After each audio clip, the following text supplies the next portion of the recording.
எபிசோட பொறுத்த வரைக்கும் ஒரு வார்த்தையில் சொல்லணும்னு வச்சுக்கோங்களேன், நடிக்கிறான் ராணுவம் நிறைய பேர் சொல்லிட்டு இருந்தாங்க. ஆனா கடைசியில பாத்தீங்கன்னா ராணுவ உண்மையிலேயே இன்ஜுரி ஆனதுக்கு அப்புறம் யாரெல்லாம் நடிக்கிறான்னு சொன்னாங்க, இவனுங்க சாரின்னு சொல்லிட்டு ஒரு நடிப்பை போட்டானுங்களே, அதுதான் பாத்தீங்கன்னா உலகமாக நடிப்பா இருந்தது. எனிவேஸ், ஆனா இந்த சௌந்தர்யாவும் ஜெஃப்ரிக்கும் டாக்டர் பிரிஸ்கிரிப்ஷன், அதுக்கடுத்து பாத்தீங்கன்னா எக்ஸ்ரே, இது எல்லாத்தையும் கொடுத்தாலுமே சரி அவங்க ஒத்துக்க மாட்டாங்க போல. இல்ல ராணுவம் வந்து பாத்தீங்கன்னா டாக்டரே ஏமாத்திருப்பான், அவன் இப்பயும் நடிச்சுக்கிட்டு தான் இருப்பான் அப்படின்ற மாதிரி அவங்க நம்பிக்கிட்டே இருப்பாங்க போல. அந்த அளவுக்கு பாத்தீங்கன்னா அவன் மேல டவுட். அப்படி என்னதாமா அவன் பண்ணிட்டான், அவன் இதுக்கு முன்னாடி பண்ணதெல்லாம் அப்படிதான் இருந்தது, இதுக்கு முன்னாடி பண்ணது அப்படிதான் இருந்தது, அவன் என்ன பண்ணிட்டான்னு தெரியல, எனக்கும் தெரியலங்க. ஆக்சுவலா ராணுவ இந்த அளவுக்கு நம்பாம இருக்கிறதுக்கு அப்படி என்ன ராணுவ இது வரைக்கும் பண்ண, நம்மளும் பார்த்துட்டு தான் இருக்கோம், 24 hours லைவ் பார்த்துட்டு தான் இருக்கோம். ஸோ எல்லாமே பார்த்தீங்கன்னா இங்கே சோஷியல் மீடியாவில் அவைலபிளாக தான் இருக்கு. அப்படி இருக்கும்போது ராணுவ இது வரைக்கும் அப்படி என்ன பண்ணிட்டான், இவங்க எல்லாரோட நம்பிக்கை போற அளவுக்கு அவன் என்ன பண்ணிட்டான் அப்படின்றது எனக்கு தெரியல. அப்படி இன் கேஸ் உங்களுக்கு தெரிஞ்சதா மறக்காம கமெண்ட்ல மென்ஷன் பண்ணிடுங்க.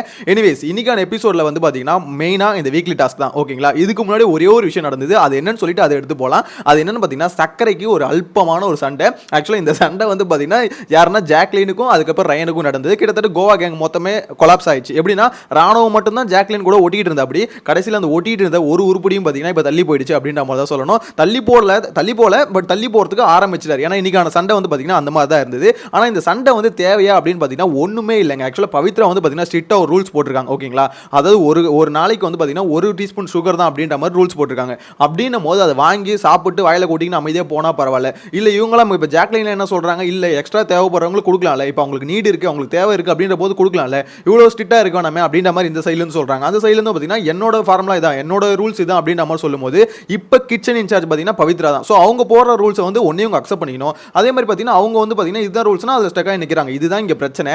இதை வந்து பார்த்தீங்கன்னா சிம்பிளாக ஹேண்டில் பண்ணா எப்படின்னா, ஆக்சுவலாக இவங்க சைட்லேருந்து ஜாக்லின் சைட்லேருந்து பார்க்கும்போது பார்த்தீங்கன்னா இவங்க பக்கம் நியாயம் இருக்க மாதிரி இருக்கும். அதே அந்த சைடில் பவித்ரா சைட்லேருந்து பார்க்கும்போது பார்த்தீங்கன்னா அவங்க பக்கம் நியாயம் இருக்க மாதிரி இருக்கும். ஸோ இங்கே ரூல்ஸ்னு அவங்க போடுறாங்க. ஒவ்வொருத்தரும் ஒரு பொறுப்பு கொடுக்கும்போது ரூல்ஸ் போடுறாங்க.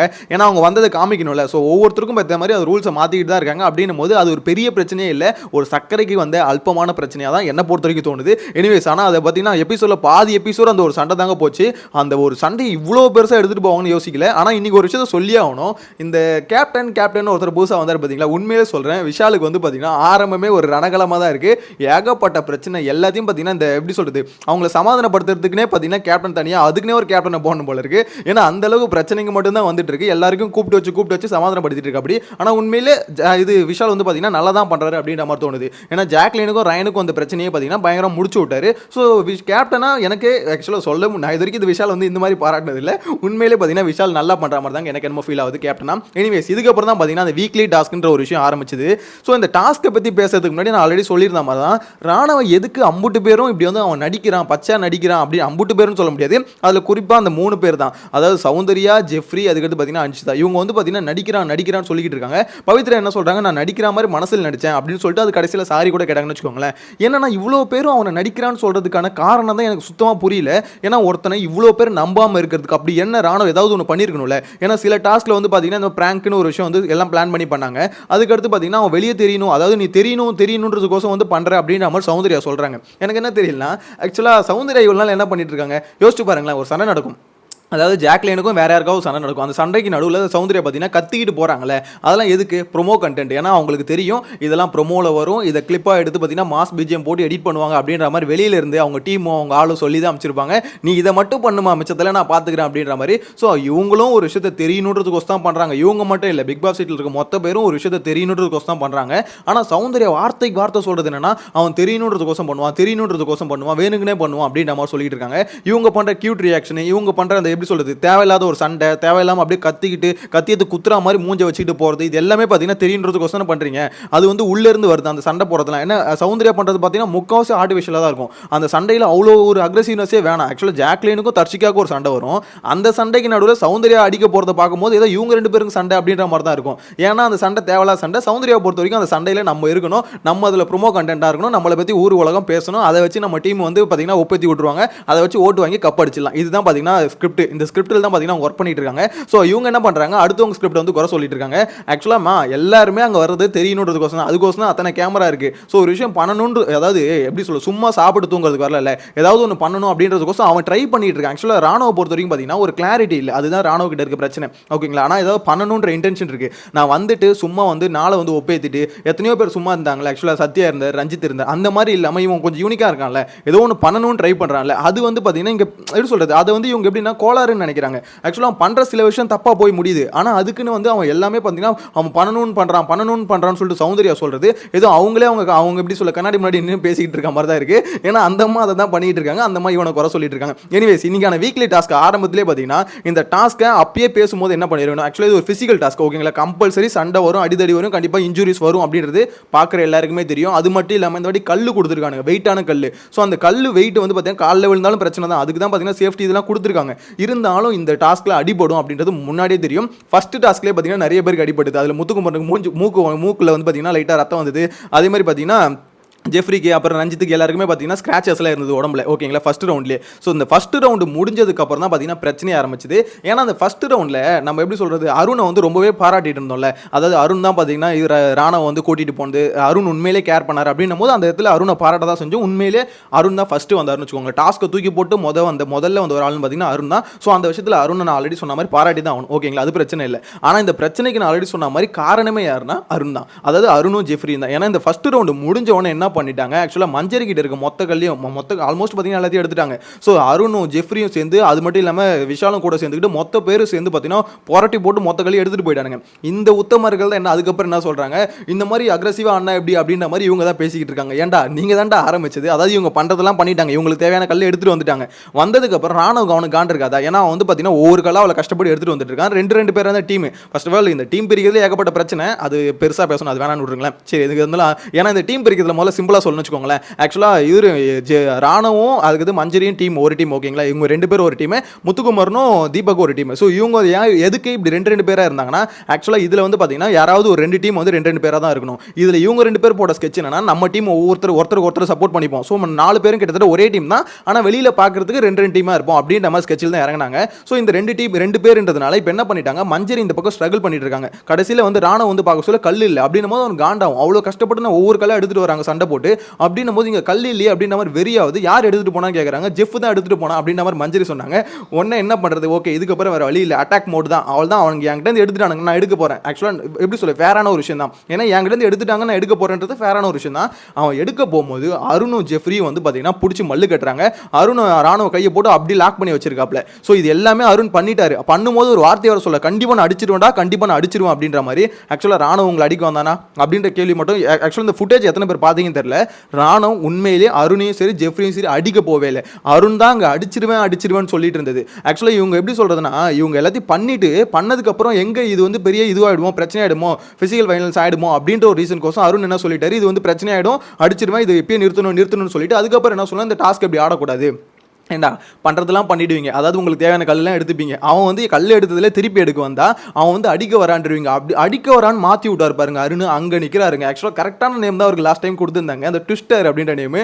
அவன் அடிக்க தான், அதாவது அவன் வந்து பார்த்தீங்கன்னா கல்லை எடுக்க தான் வந்தான், கல்லை எடுக்க வந்தவனா அடிக்க வந்தேன் அப்படின்ற மாதிரி சொல்லிட்டான். கேட்டால் அவர் சொல்கிறாரு அவன் அடிக்க வந்தான், நான் உங்களுக்கு தெரியுமா அவன் அடிச்சானா அப்படின்ற மாதிரி கேட்டதுக்கு இல்லை அவன் நான் விட்டுருந்தான் அடிச்சிருப்பான். அதாவது எப்படி சொல்கிறது, டைமுக்கு மாறுவாங்க பார்த்தீங்கன்னா, இவர் வந்து செகண்ட் மாறுறாரு, என்ன அடிக்க வந்தான்னு சொல்கிறாரு. அதுக்கடுத்து வந்து அவன் அடிச்சானான்னு கேட்டதுக்கு இல்லை நான் விட்டுருந்தா அடிச்சிருப்பான் ஜெஃப்ரி அப்படின்ற மாதிரி பேசிட்டு இருக்காரு. ஆக்சுவலாக அவன் வரும்போதே ரெண்டு பேர் பார்த்தீங்கன்னா முன்னாடி வந்து மல்லு கட்ட ஆரம்பிச்சிட்டாங்க. அருணுக்கு தெரிஞ்சு போச்சு அவன் கல் எடுக்க வரானு. ஏன்னா இவங்க பார்த்தீங்கன்னா ஒரு டீம், ஜெஃப்ரி டீமும் சரி அருண் டீமும் சரி இவங்க ஒரு டீம். ஸோ 2 பேர் தடுக்க வந்துட்டு கடைசியில் அவன் அடிக்க வந்தான்ற மாதிரி ஒரு மாதிரி மாற்றி விட்டு அவன் என்ன பண்ணுறாங்கன்னா, இவன் வந்து ஆக்சுவலாக பார்க்க உருவம் வந்து பார்த்தீங்கன்னா கொஞ்சம் பயங்கரமாக இருக்கான்ல. ஸோ இவன் வந்து வந்தாலே இவனுக்கு வந்து பிரச்சனை அப்படின்ற மாதிரி தெரிஞ்சு போச்சு.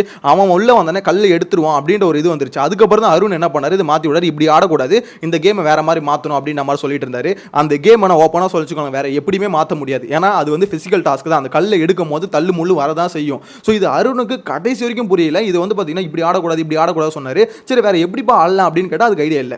மேட்ரு என்னன்னா, யாருமே இதில் ஐடியா கொடுக்க முடியாது. ஏன்னா ஒவ்வொருத்தவங்க ரூல்ஸ் மீறிட்டாங்க. அதில் ஃபர்ஸ்ட் மீறினதே பார்த்தீங்கன்னா அருணும் ஜெஃப்ரி தான். ரூல்ஸ் மீன்ஸ் அவங்களுக்குன்னு ஒரு ரூல்ஸ் வகுத்துக்கிட்டாங்க போய் பிடுங்கிறது. ஸோ அதை ஃபர்ஸ்ட் பண்ணிட்டு அதுக்கப்புறம் வந்து இது இப்படி ஆடக்கூடாது சொல்லிக்கிட்டே இருந்தாங்க. அதில் தான் பார்த்தீங்கன்னா பெரிய கான்வர்சேஷனே போச்சு. எப்படா நீங்களே பண்ணிட்டு அதுக்கப்புறம் நீங்களே ஒரு விளக்கத்தை கொடுக்குறீங்க அப்படின்ற மாதிரி தான் இருந்தது. கடைசியில் அருண் வந்து கேட்டுக்கிட்டே இருந்தபடி இதில் வந்து பார்த்தீங்கன்னா முத்துக்குமரனுக்கும் அருணுக்கும் பயங்கரமான கான்வர்சேஷன் போச்சு. ஏன்னா இவர் என்ன பண்ணிட்டாரு, ஆக்சுவலாக முத்துக்குமரனுக்கும் அருணுக்குமே ஒரு இடத்துல பார்த்தீங்கன்னா தள்ளுமுள்ள வந்தது. செகண்ட் டைம் வந்து ஜெஃப்ரி கிட்ட எடுக்கும்போது இவங்க முத்துக்குமரன்ட்டையும், அதாவது அருண் வந்து பார்த்தீங்கன்னா அருணும் விஷாலும் சேர்ந்து முத்துக்குமரன்ட்ட இருக்க கல்லெல்லாம் பிடிங்கிட்டு போனாங்க. ஸோ அந்த இடத்துலையும் பார்த்தீங்கன்னா பயங்கரமான கிளாஷ் வந்தது. அதாவது பண்ணுறது எல்லாமே பார்த்தீங்கன்னா முடிஞ்சிருச்சு, ஆல்ரெடி நடக்க வேண்டிய எல்லாமே நடந்துருச்சு. நடந்ததுக்கு அப்புறம் இது வந்து இப்படி போனால் பிரச்சனை ஆயிடும் சொல்லிட்டு இருக்காரு. அது எப்படி பிரச்சனை ஆகும்னா, இப்படி எப்படி போயிட்டு இருக்கோ அதே மாதிரி தான் போயிட்டு இருக்கும். இதுக்கப்புறமா இந்த டாஸ்க் இப்படி தான் போகும். இதுக்கப்புறம் மட்டும் என்ன மாற்ற முடியும், கடைசியாக இப்போ எப்படி ரூல்ஸை போட்டிருக்காங்கன்னா, அந்த கன்வேயர் பெல்ட் இருக்குல்ல அங்கே மட்டும் மட்டும் என்ன பண்ணிக்கலாம், நம்ம வந்து ஃபர்ஸ்ட் எடுத்துக்கலாம், அதுக்குள்ளே இங்கே யாரும் எடுக்க வேணாம். ஸோ திருப்பி இங்கே வந்ததுக்கப்புறம் திருப்பி நம்ம போய் அப்புறம் பிடிக்கலாம். அப்பயும் இதே தள்ளுமுள்ளு தானே வரும். ஃபார் எக்ஸாம்பிளுக்கு இப்போ மஞ்சரி இருக்காங்க, அதுக்கடுத்து இப்போ ராணுவ இருக்காங்க, 2 பேரும் அங்கே இருக்க சொல்ல இப்போ நீங்கள் போய் எடுக்க போனால் அப்பயும் தள்ளுமுள்ளு தான், ஒரு 2 பேர் சேர்ந்து அடிப்பாங்க. நீங்கள் ஒரு 3 பேராக போவீங்க, அவங்க 2 பேர் இருப்பாங்க. இதுதான் இப்படி தான் டாஸ்க் வந்து பார்த்தீங்கன்னா இருக்கும். இந்த டாஸ்க்கே அப்படி தான் கண்டிப்பாக அடிச்சிக்க வேண்டியது தான் வரும். அந்த டாஸ்க்கை வந்து கடைசி வரைக்கும் பார்த்தீங்கன்னா அருண் வந்து புரிஞ்சிக்கவே மாட்டுறாரு, அது புரிஞ்சிக்கவும் முடியல. ஆக்சுவலாக அவர் என்ன சொல்கிறாரு, இது வந்து பீஸ்ஃபுல்லாக ஆடணும், பீஸ்ஃபுல்லாக ஆடுறதுக்கு டாஸ்க்கு கொடுக்குறது இல்லை. ஏன்னா டாஸ்க்குன்றது கண்டென்ட் வரணும், கலவரம் வரணும், அதை பார்க்க எங்கேஜிங்காக இருக்கணும், அப்போ தான் டிஆர்பி எகிரும், அதுக்கப்புறம் தான் விளம்பரம் வரும், அதுக்கப்புறம் தான் அந்த விஜய் டிவிக்காரன் சம்பாதிக்கவே முடியும். அதை கொஞ்சம் கூட புரிஞ்சிக்காம எப்படியா இவ்வளோ நாள் மீடியாவில் இருக்குது அப்படின்னு நம்ம சொல்ல தோணுது. ஸ்மூத்தாக இருக்கணும், ஸ்மூத்தாக இருக்குது. நீ சாப்பிட்டு தூங்குறத பார்க்கறதுக்கு நாங்கள் வந்து ஹாட் ஸ்டாருக்கு வந்து காசு கட்டி பார்த்துனுக்குறோம். ஒரு காண்டாவது அருண் பண்ணுற வேலையெல்லாம் பார்க்கும்போது அப்படி தாங்க இருக்குது. ஸ்மூத்தாக போகணும். ஒரு டாஸ்க்கையும் ஒழுங்காக விளையாட விடுறது இல்லை, எல்லாத்துலேயும் ஏதோ ஒரு கோளாறு கொடுத்துட்டு இருக்கிறது. எனிவேஸ், ஆனால் அருணை வந்து பார்த்தீங்கன்னா நான் என்ன நினச்சேன்னா, ஆக்சுவலாக இன்றைக்கி தான் அருணை வந்து ரொம்ப நாள் கழிச்சு நம்ம பாராட்ட போகிறோம். ஏன்னா அருண் வந்து பார்த்தீங்கன்னா இந்த மாதிரி கேர் பண்ணதுக்கு பாராட்ட போகிறோம் அப்படின்னு நம்ம நினச்ச அந்த ப்ரோமோலாம் பார்க்கும்போது கடைசியில் எப்படி சொல்லி எபிசோடில் ஃபுல்லாக பார்க்கும்போது தான் தெரியுது, ஆக்சுவலாக இன்றைக்கி பாராட்டலாம்னு நினச்சா அதுக்கப்புறமும் அருண் பண்ணுற சில வேலை பார்த்தீங்கன்னா இந்த மாதிரி கோளாறாக இருக்கு. ஏன்னா இந்த பிரச்சனைக்கு ஆரம்ப புள்ளியே அவரும் ஜெஃப்ரி தானே அப்படின்ற மாதிரி யோசிக்க தோணுது. எனிவேஸ், இதுக்கப்புறம் பார்த்தீங்கன்னா அந்த டாஸ்க் வந்து அப்படியே ரன் பண்ணாங்க. அதுக்கடுத்து பார்த்தீங்கன்னா ராணுவ கீழே விழுந்துட்டாரு. விழுந்ததுக்கப்புறம் இந்த ஜெஃப்ரி பயப்புல பார்த்தீங்கன்னா அவன் விழுந்து அங்கே துடிச்சிக்கிட்டு இருக்கான். அவன் நடிக்கிறான், அதுவும் கையாட்டிக்கிட்டே அவன் நடிக்கிறான்னு சொல்லும் போதெல்லாம் செம்ம வெறியாயிடுச்சு. யாரா அவன் இப்படி பண்ணிட்டு இருக்கான் அப்படின்ற மாதிரி தான் இருக்கு. எனக்கு என்னன்னா அவன் உண்மையிலே அவன் கத்திட்டு இருக்கான், டே இல்லடா உண்மையிலே முடியலடான்னு. ஸோ அங்கே வந்து நடிக்கிறான் இவன் பாட்டு கத்திட்டு இருக்கான். அதுக்கப்புறம் அருண் வந்து ஆக்சுவலாக கூட்டிட்டு போயிட்டு அதுக்கப்புறம் உள்ள விட்டுட்டாங்க. ஓகேங்களா, கொஞ்ச நேரம் கழிச்சு ராணுவ வெளியே வந்துட்டார். வெளியே வந்ததுக்கப்புறம் பார்க்குறாங்க அவரும் கையை வந்து தூக்க முடியலடா, அசைக்க முடியலடா அப்படின்ற மாதிரி ரொம்ப கஷ்டப்பட்டு கையை தூக்கி காமிக்கிறாரு.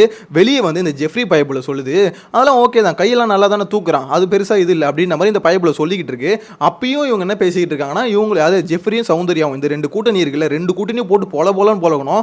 ஆக்சுவலாக இவங்க 2 பேரும் என்ன கடைசி வரைக்கும் டிஸ்கஷன் என்னன்னா, அவன் நடிக்கிறான், அவன் வந்து நம்பவே முடியாது அப்படின்ற மாதிரி தான் சௌந்தர்யா அப்பயே சொல்லிட்டாங்க. ஆக்சுவலாக அவனை உள்ள கூட்டிகிட்டு போயிருக்காங்க, அப்பயே சொல்கிறாங்க அவன் நடிக்கிற மாதிரி இருந்தால் என்ன பண்ணுறது. ஆக்சுவலாக உண்மையிலே அடிப்பட்டு இருந்தா ஓகே, அவன் தான் நடிக்கிறான், ஆனால் அவனோட ஆக்டிவிட்டிஸ் எல்லாம் அப்படி தானே இருக்கு அப்படின்ற மாதிரி திருப்பி பேசிக்கிட்டு இருக்காங்க. எனக்கு தெரிஞ்சு விஜய் சேதுபதி வீக்கெண்டில் வந்து இதை பற்றி கண்டிப்பாக கேட்பாரு, கேட்டு கம்பல்சரி 2 பேருக்கும் போலன்னு பொழப்பாரு அப்படின்ற மாதிரி தான் தோணுது. ஏன்னா இதெல்லாம் முடிஞ்சு கடைசியாக நீக்கான எபிசோடு எண்டில் கூட பார்த்தீங்கன்னா ஜெஃப்ரி கடைசி வரைக்கும் அவர் வந்து என்ன சொல்றாருன்னா, அவன் அப்படி விழுந்த மாதிரி இல்லையா. ஆக்சுவலாக இப்போயே உங்களுக்கு டவுட் இருக்கு. நான் அதனால தான் ஸ்டார்டிங்லேயே சொன்னேன், அந்த எக்ஸ்ரேவும் பிரிஸ்கிரிப்ஷன் எடுத்துன்னு வந்து இவங்க 2 பேர்கிட்டையும் கொடுக்கணும். இந்த மாதிரி டாக்டர் கொடுத்தாங்களா, அது கொடுக்கணும், கொடுத்துட்டு இப்பயாவது தயவு செஞ்சு நம்பி தொலைங்கடா அப்படின்ற மாதிரி கொடுக்கணும். கடைசி வரைக்கும் சௌந்தர்யாவுக்கும் சரி ஜெஃப்ரிக்கு சரி அந்த அதில் ஒரு நம்பிக்கை இல்லை, ஏதாவது ஒரு கோல்மால் பண்ணியிருப்பானோ அப்படின்ற மாதிரி தான் ஒரு இன்டென்ஷன் இருக்காங்கன்னு நினைக்கிறேன். ஏன்னா இவர் என்ன சொல்றாரு, நான் வந்து அந்தளவுக்கு தள்ளலையே எப்பா, நீ தள்ளியோ அது வந்து நீ இன்டென்ஷனலாக பண்ணல, ஓகேவா, அது வந்து ஒரு ஆக்சிடென்ட், ஒரு விளம்பரம் பாருங்க, ஒரு டாஸ்க்ல வந்து நடந்த ஒரு விபத்து. ஸோ அந்த விபத்து வந்து நார்மலாக நடக்க தான் செய்யும். ஏன்னா ஒரு டாஸ்க் ஃபிசிக்கல் டாஸ்க்னு விளையாடும் போது நடக்க தான் செய்யும். அவனை யாருமே குறை சொல்லவே இல்லை. அவன் தான் என்ன பண்ணுறான், ராணுவம் குறை சொல்லிட்டு இருக்கான். அவன் வந்து நடிக்கிறான் கூட வந்து பார்த்தீங்கன்னா இவங்க பிஆர் டீம்னே வருது பாருங்க, கூட வந்து சௌந்தர்யா இவங்கள கூட சேர்ந்துக்கிட்டு என்ன பண்ணுறாங்க, அவன் வந்து நடிக்கிறான்னு கடைசி வரைக்கும் சொல்லிட்டு இருக்காங்க. இதுக்கு எண்டு கார்டு போடுற மாதிரி நீங்கள் எல்லாம் சொல்லி முடிச்சாங்களே, கடைசியாக ராணுவ திருப்பி பிக் பாஸ் வந்து உள்ள அனுப்பிச்சு விட்டார். 3 வாரம் பார்த்தீங்கன்னா ரெஸ்ட் எடுக்கணும்னு சொல்லிட்டாரு. ஸோ இந்த சமயத்தில் எல்லாம் உட்காந்து டிஸ்கஸ் பண்ணும்போது அன்சிதா எந்திரிச்சாங்க. ஏன்னா அவங்களும் பார்த்தீங்கன்னா நடிக்கிறான்னு சொல்லிட்டு போனாங்க. எந்திரிச்சு வந்து ரொம்ப சாரி ராணுவ நான் அப்படின்னு சொல்லிட்டு பார்த்தீங்கன்னா அழ ஆரம்பிச்சிட்டாங்க. அன்சிதாக்கு தான் தெரியல, கண்ணு முனையிலேயே நிற்கும் தண்ணி, நினைச்சாங்கன்னா பட்டுன்னு கொட்டிடும். சீரியல் ஆர்டிஸ்ட்டில் கண்டிப்பாக அதுதான் பண்ணுவாங்க. ஆனால் உண்மையில் அவங்க ஃபீல் பண்ணி அழுத மாதிரி தான் இருக்குது. ஸோ அது வந்து பார்த்திங்கன்னா அது நம்ம எப்படி சொல்கிறது, அதை வந்து தப்பாக சொல்லவே முடியாது. ஏன்னா அவங்களுக்கு உண்மையிலே ஃபீல் ஆகிடுச்சு. ஸோ அழுறாங்கன்னு வச்சுக்கோங்களேன். ஜெஃப்ரி எந்திரிச்சு அந்த மாதிரி சாரின்னு சொல்லிட்டாப்புல. சௌந்தர்யா எந்திரிச்சு ஏதோ பேச வந்தாங்க, அதுக்குள்ளே பார்த்தீங்கன்னா மஞ்சரி எந்திரிச்சு சொல்லிட்டாங்க, இந்த மாதிரி நீங்கள் பண்ணிவிட்டு சாரி கேட்குறத விட நீங்கள் இந்த மாதிரி பண்ணாமல் இருக்க, அதை தவிர்த்துருங்க அப்படின்ற மாதிரி சொன்னாங்க. ஸோ அதுக்குள்ளே பார்த்தீங்கன்னா சௌந்தர்யா திருப்பி எந்திரிச்சு கத்த ஆரம்பிச்சிட்டாங்க. இந்த மாதிரி நாங்கள் சொன்ன சாரியெல்லாம் நீங்கள் வந்து வேல்யூ பண்ணாமல் அசிங்கப்படுத்துகிற மாதிரி இருக்குது. ஆக்சுவலாக சௌந்தர்யா அதுக்கப்புறம் தான் சொல்கிறாங்க, நான் சாரி கேட்கவே எழுப்பலைங்க, நான் எந்திரிச்சு திருப்பி ராணுவ பண்ணது தப்புன்னு தான் சொல்ல வந்தேன் அப்படின்றாங்க. ஏமா அவன் ஒருத்தன் வந்து அடிபட்டு 3 வாரம் அவனை ரெஸ்ட்ல இருக்கணும்னு சொல்லி ஆல்ரெடி மன உடைச்சலுக்கு உள்ளாயிருக்கான். அவனுக்கு வந்து பார்த்தீங்கன்னா ராணுவுக்கு வந்து ரொம்பவே கஷ்டமாயிடுச்சு. ஏன்னா எனக்கு விழுந்தது கூட பிரச்சனை இல்லை, முத்துக்குமரன் சொல்லியிருந்தாப்புல இந்த மாதிரி எனக்கு அங்கே வந்து நடிக்கிறேன்னு சொன்னாங்களே, அதுதான் என்னால் ஏற்றுக்கவே முடியல அப்படின்ற மாதிரி சொல்லிட்டு இருந்தாப்புல. உண்மையிலே கஷ்டமாக தானே இருக்கும். ஏன்னா அந்த அளவுக்கு வலி இருக்குது, அவன் காதில் விழுந்துட்டு இருக்கு, சுற்றி அதுவும் ஜெஃப்ரி பக்கத்துல இருந்து சௌந்தர்யா எல்லாமே கத்திக்கிட்டு இருக்காங்க. நடிக்கிற போது அவனுக்கு அந்த அளவுக்கு ஹர்ட் ஆக தான் செய்யும். அவனும் திருப்பி எந்திரிச்சு கத்த ஆரம்பிச்சிட்டான். அதுக்கடுத்து சௌந்தர்யாவும் ஜெஃப்ரியும் கடைசியாக பேசல இதான் சொல்லிட்டு இருக்காங்க. இப்போ வரைக்கும் நான் அவங்ககிட்ட சாரி கேட்கவே எந்திரிக்கலடா, அவன் பண்ணது தப்புன்னு தான் சொல்கிறேன், என்ன டாஸ்கில் அப்படி விளையாடக்கூடாது அப்படின்ற மாதிரி சொல்கிறாங்க. ஏமா இப்போ இவங்க விளையாடுறது, அதாவது உங்கள் டீமில் இருந்து அருணும் விஷாலும் ஆடு தள்ளி விட்டுருந்தாங்களே, இப்போ முத்துக்குமரனை தள்ளி விட்டாங்க, அது மாதிரி மஞ்சரியை வந்து கவுத்து போட்டு எடுத்தாங்க. ஸோ அப்போ ஏதாவது ஆயிருந்தா அது கரெக்டாக அப்படின்னும் போது இது வந்து ஃபிசிக்கல் டாஸ்க்கு இப்படி தான் விளையாடி ஆகணும். ஸோ இங்கே இவன் தள்ளி விட்டான், அவனுக்கு போய் கையை கீழே ஊண்டும் போது பார்த்தீங்கன்னா இந்த மாதிரி பிரச்சனை ஆகிடுச்சு ஷோல்டரில். அப்படின்னும் போது இது ஒரு எப்படி ஒரு விபத்து அது நடந்துருச்சு. ஆனால் கடைசி வரைக்கும் நீங்கள் வந்து அவனை வந்து எப்படி சொல்கிற நம்பாமே இருக்கிறது எப்படி எனக்கு சுத்தமாக புரிஞ்சிக்கவே முடியலங்க. என்ன கேரக்டர், என்ன மாதிரி டிசைன், இந்த டிசைனுங்களாம் அப்படின்ற மாதிரி தான் யோசிக்க தோணுது. இதை வந்து ஜெஃப்ரி வந்து பார்த்தீங்கன்னா, அதுவும் ஜெஃப்ரி இந்த மாதிரிலாம் இவ்வளோ எப்படி சொல்ல மோசமாக யோசிப்பானா அப்படின்ற மாதிரி தெரியல. அதுவும் சொல்கிறாப்புல ஜெஃப்ரி முத்துக்குமரனும் மஞ்சரி எந்திரிச்சு பேசினாங்களா இந்த மாதிரி கடைசியாக இந்த மாதிரி ஆக்சுவலாக இவங்க வந்து பார்த்தீங்கன்னா நம்ம சாரியை வந்து கொச்சப்படுத்துறாங்க. அது வந்து இவங்க என்ன சொல்கிறாங்கன்னா, ஆக்சுவலி எல்லாருமே நடிக்கிறன்னு தான் சொன்னாங்க, முத்துவும் நடிக்கிறன்னு தான் சொன்னான், ஆனால் நம்ம சொன்னது மட்டும்தான் இங்கே பெருசாக பேசுகிறாங்க, ஏன்னா இவங்களாம் தனிப்பட்ட முறையில் சொல்லிக்கிறாங்க அப்படின்னு நம்ம சொல்லிட்டு இருந்தாப்புல. ஆக்சுவலாக இவங்க 3 பேர் தவிர யாரும் அவங்களை நடிக்கிறாங்கன்னு சொல்லவே இல்லை. ஜாக்லின் தான் அப்பயே சொல்லிட்டாங்க, ஜெஃப்ரி நீ பண்ணுறது தப்பு, நடிக்கிறேன்னு சொல்லாது அப்படின்ற மாதிரி. ஏன்னா எல்லாருக்குமே பார்த்தீங்கன்னா அந்த மூளைன்ற ஒன்று இருக்குது. ஆக்சுவலாக மூளை இருந்தால் அதை கொஞ்சம் யோசிக்கணும், இந்த இடத்துல ஏதோ சொல்லக்கூடாது, சொல்லிட்டா பின்னாடி பிரச்சனை ஆகிடுன்னு. இதுங்க ரெண்டுத்துக்கும் மூளையே இல்லை, அதுவும் சௌந்தர்யாவுக்கு சுத்தமாக இல்லை. அப்படின்னும் போது இவங்க 2 பேரும் அதை எப்படி யோசிப்பாங்க? கடைசி வரைக்கும் அவன் மேல இருக்க வன்மம், அவனை பிடிக்கல அப்படின்ற ஒரு இது தாட்டு மைண்டுக்குள்ள ஓடிக்கிட்டே இருந்தால் மட்டும்தான் இப்படி யோசிக்க முடியும். ஏன்னா கொஞ்சமாவது ஓகே அவன் பாவண்டா உண்மையில அடிபட்டிருக்கு அப்படின்ற ஒரு இன்டென்ஷன்ல யோசிச்சிருந்தாங்கன்னா இந்த அளவுக்கு யோசிச்சிருக்க மாட்டாங்க அப்படின்ற மாதிரி தான் எனக்கு என்னமோ தோணுது. உங்களோட கருத்தை மறக்காம கமெண்ட்ல மென்ஷன் பண்ணுங்க. இன்னைக்கான எபிசோடு வந்து பாத்தீங்கன்னா டாஸ்க் வந்து தரமா ஆரம்பிச்சிருக்கு. அப்பயே பாத்தீங்கன்னா ஒருத்தனை வந்து காலி பண்ணி அமுச்சு விட்டாங்க. அதான் ஆல்ரெடி சொன்ன மாதிரி அருண் வாயை வச்சாருங்க, எவனா ஒருத்த அவுட் ஆக போறான்னு. அதே மாதிரி பாத்தீங்கன்னா ராணுவ அவுட் ஆகிட்டால என்ன வாயின்னு தெரியல எப்பா அது அப்படின்ற மாதிரி தான் யோசிக்க தோணுது. எனிவேஸ் இன்னைக்கான எபிசோட்ல டாஸ்க் வந்து செமையா ஆரம்பிச்சிருக்குன்னு தான் சொல்லணும். பார்க்கலாம், நாளைக்கு வந்து பார்த்தீங்கன்னா இன்னும் கொஞ்சம் இன்ட்ரெஸ்டிங்காக இருக்கும் அப்படின்ற மாதிரி தான் தோணுது. அதே மாதிரி இன்னொரு முக்கியமான விஷயம், ராணுவ வந்து வெளியேறுவாரா அப்படின்ற மாதிரி இன்றைக்கான எபிசோடு எண்ணில் ஒருத்தர் வாய்ஸ் அவர் கொடுப்பார்ல, அவர் வந்து பார்த்தீங்கன்னா கடைசியாக சொன்ன விஷயம்னா வெளியேறுவாரான்னு பார்க்கலாம் அப்படின்ற மாதிரி சொன்னாங்க. எனக்கு என்னன்னா அப்போ ராணுவ வெளியே போகிறதுக்கு ஏதாவது பிளான் இருக்கா என்னன்னு தெரியல இவங்களுக்கு. ஏன்னா ஆல்ரெடி 3 வாரம் போது கண்டிப்பாக பிக் பாஸ் டீமில் யோசிப்பாங்களே இந்த மாதிரி 3 வாரம் இவனை எப்படி சும்மா வச்சுக்கிறது. எனக்கு தெரிஞ்சு 1 வாரம் பார்த்துட்டு இன்னும் ரெக்கவர் ஆகலாம், மேபி வெளியெடுக்கிறது கூட வாய்ப்பு இருக்குங்க. ஏன்னா எண்டில் இவனுங்களே இந்த மாதிரி சொல்கிறானுங்களே இந்த மாதிரி வெளியேறுவாரான்னு பார்க்கலாம் அப்படின்ற மாதிரி கொஞ்சம் யோசிக்க தோணுது. தயவு செஞ்சு எடுத்துறாதீங்கடா, அவனே கஷ்டப்பட்டு எப்படியோ தட்டி திணறி தான் உள்ள வந்திருக்காப்ல. அதுவும் பார்த்தீங்கன்னா ராணுவுக்கும் ஸ்ட்ரகிள் இருக்கு. எல்லாருமே பார்த்தீங்கன்னா பிக் பாஸ்க்குள்ள வரது கஷ்டப்பட்டு தான் வராங்க. ஓட்டு இல்லாமல் வெளியே போனால் ஓகே, மற்றபடி ஓட்டு இருக்கும்போது இந்த மாதிரி நடுவில் எடுக்காதீங்கடா அப்படின்ற மாதிரி சொல்ல தோணுது. உங்களோட கருத்தை மறக்காம கமெண்ட்ல மென்ஷன் பண்ணுங்க. நெக்ஸ்ட் வீடியோல மீட் பண்ணலாம். Bye by.